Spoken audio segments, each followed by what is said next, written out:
Welcome back for another video. On this one, we're going to take a look at my memory card collection. I have, nice little collection. I do have an original white first party Super Nintendo, Nintendo 64 memory card. I guess we'll start off with the ones at the bottom. So here's a Interact Memory Card Plus for the Nintendo 64. Not sure how many blocks this has on it or the memory capacity, but it still works.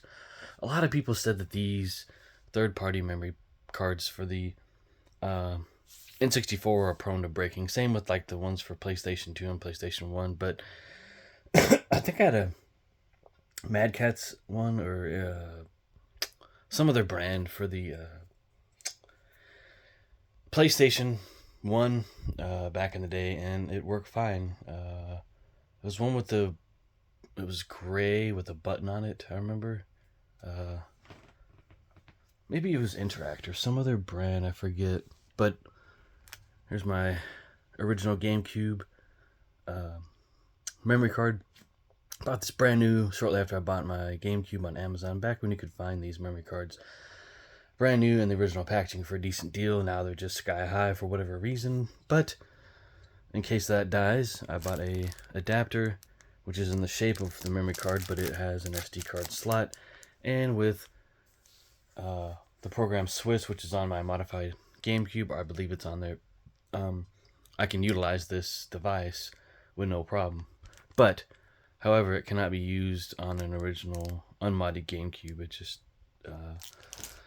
the memory system doesn't work that way, unfortunately. So here's a forever pack for the N64, 256 kilobytes. This thing will never die because there's no battery in it. And it is the ice blue, which matches my EverDrive. There's the box for it. There's also a PlayStation memory card adapter with a screen, and that takes SD cards. I'm probably not going to buy that because I really don't play a lot of PlayStation games anymore. It's really not worth investing, in my opinion. An original PlayStation 2 memory card. I was offered a red and I think black one from a ex-girlfriend years ago and didn't get it. Ended up giving it back to her. Didn't even take it out of her apartment. But yeah, this one served me well. Never had any issues with it. Bought it years ago, probably in 2007 when I got my PlayStation 2 Slim, which I still have to this day. And it probably still works. I haven't fired it on in quite a while. So here's the PlayStation memory cards. We'll start off with the one that was made for the original PlayStation. I bought this used on Amazon or eBay. Then here's a performance brand one. I think that the one PlayStation memory card I was talking about that I used to own was a performance brand and had a button on it. I forget exactly what that button did. I think you had two different pages of blocks for the memory, and if you press that, you could advance, go to page 2 or something. I don't remember. But yeah, this one still works as well. Not sure how many blocks of memory it has on it either. These don't say. But they still more likely still work. And here's a memory card for the PlayStation 1. In other words, PlayStation Slim, so it's white and it matches that. And I bought that for that very reason, so I could just have a matching memory card for the system. And I do own two original PlayStation 1s, one with the official Sony screen, 5-inch screen, and one without the screen. But I gotta find that one without the screen to actually play those games on a CRT.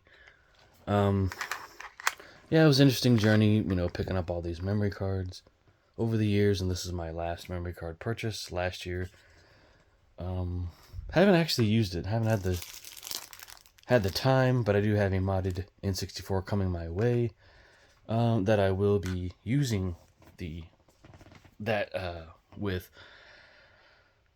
Got a custom case, so yeah. Do I plan on buying more memory cards? Probably not, unless this thing doesn't work. Then I'll buy an official GameCube memory card to use with my modded GameCube. which works just fabulously. I'd highly recommend getting modded systems with ODE drives, so that you don't have to use original games if you don't want to, if you can't afford to buy them because they're very expensive, or if that's just how you roll with your gaming. You want to do software emulation or hardware emulation. I think it's the way to go these days. You can save a lot of money, a lot of space, and time if collecting is not your thing. Now, with that being said, there is nothing wrong with collecting. I collected for years, from the '90s up until the mid 2000s, and I started collecting again in 2000. Probably 2009, 2010, just collecting video games as a whole, and I've not stopped since, but had to slow down due to the major rise in cost for the retro games. All our favorite games are games we didn't play or couldn't afford when we were kids. So, yeah, it's been an interesting journey, collecting. So, yeah, tell me, what you have as far as your collection. Video games, or video game accessories, memory cards, any weird controllers you may have, interesting games down in the comment section below. Yeah, that's all for this video. More like this coming soon. I do thank you for watching, commenting, and subscribing if you like my content. Come back for more coming soon.